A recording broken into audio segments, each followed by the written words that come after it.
कामाख्यानगर उपखंड प्रशासन द्वारा द्वितीय कामाख्यानगर महोत्सव आज उद्घाटित हो जाइछि। उद्घाटनी कार्यक्रम में स्थानीय जिरिडामाली मंगला मंदिर ठारू एक विशाल मशाल शोभायात्रा बाहरी सहर परिक्रमा करथिला।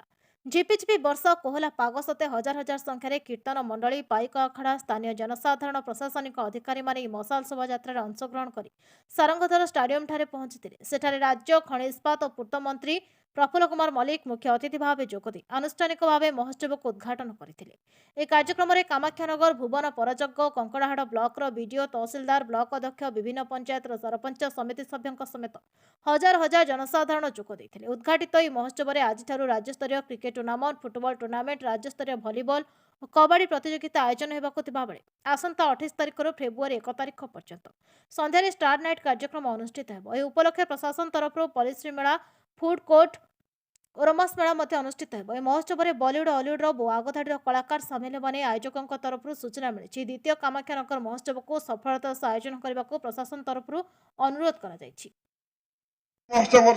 नवम वर्ष आज मशाल शोभायात्रा आम हनुमान मंदिर ठू बाहरी कामाख्या सारंगधर स्टाडियम पहुंचे।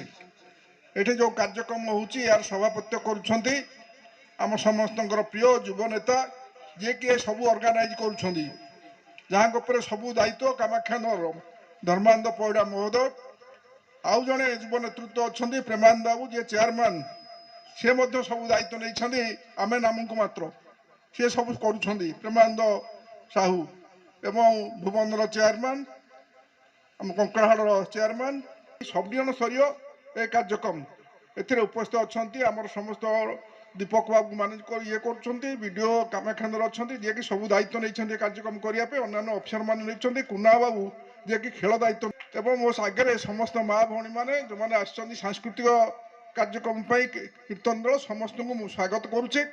आपण मैंने प्रोग्राम कर उद्देश्य है कामाख्यानगर को सारा भारत वर्ष में परिचित करवा जे कामाख्यानगर गोटे जगह अच्छी जो जगार सब कथा हो।